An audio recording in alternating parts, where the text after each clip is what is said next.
I'm Adam Handling, the chef for the Frog Restaurant Group. So I've got the Frog by Adam Handling, my flagship restaurant in Covent Garden, and it's got a hidden underground bar called Eve. On East London, my biggest site, it's Frog Hoxton, on Hoxton Square, and then I've got a zero waste cafe over there as well called Bean and Wheat, and I've got a really cool whiskey bar called Iron Stag.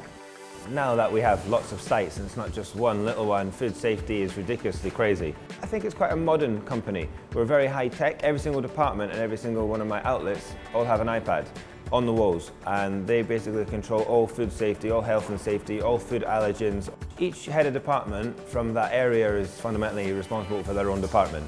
Food legislation changes all the time. My main restaurant's in Westminster, and my God, that council changes their minds of how food safety should be more than I change my underwear. I work really closely with an auditing company called Food Alert, so I work very hand in hand with them to make sure we're all up to speed. When all deliveries come to the building, maybe bar one, the rest will come when the chefs are here. Fundamentally to make sure that it's perfectly fine. You know, it's not spoiled, it's great quality, and it's what you ordered.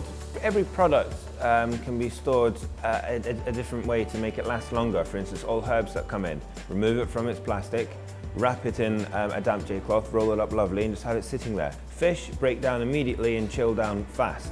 In terms of meat, we have a drying fridge for our joints of meat. Store your stuff correctly in its correct little areas and you should be fine. How I've done date coding in, for instance, big hotels, big operations, and how I do it here are very different. Big hotels, you have a big surplus, because if a guest wants to get something that isn't on the menu, you kind of got to have some stuff around. So, you know, a stock rotation of 3 days is pretty much. 5 days is a joint, give it a week. Fish, 2 days max. So we date code 2 to 3 days depending on the product, but it will be used up within this day. If not tomorrow lunch, it'll be finished. Vegetables, if it's undercooked, you got eyes. You can see if a cauliflower starts to go. Being professional, where you definitely separate your raw to your cooked proteins. We have a fridge just for our raw meats, and we have a fridge for our raw fish. We've got water baths in all of our restaurants. We use them for reheating purees, so I don't scorch it in a pan, and it just keeps a clean flavour. The hygiene of the kitchen is amazing, and it's about having a professional responsibility and about having care for what you're doing.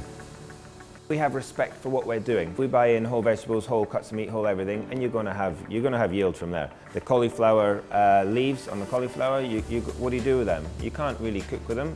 We do. We'll ferment them and turn them into kimchi. That's the sort of respect that people need to start giving food. The training that we do in my restaurant group's never ending. Every day's a school day, they're going to be learning. But actual official training, every single person that comes in this building will be put through their food hygiene certificate and be put through their food allergen trainings. It's not only food hygiene, it's not only food safety that you need to look after, it's the whole thing. PPE, clean uniforms, clean aprons, clean shoes, clean trousers, but also the cutlery and plates and everything. Before you open a restaurant, it shouldn't be about thinking about what menu you're going to put on or what dishes you're going to put on. It'll be about the structure, procedure of health and safety that you're going to create. So it's so important to take care of that side of business before you start to look at what dishes you're going to cook.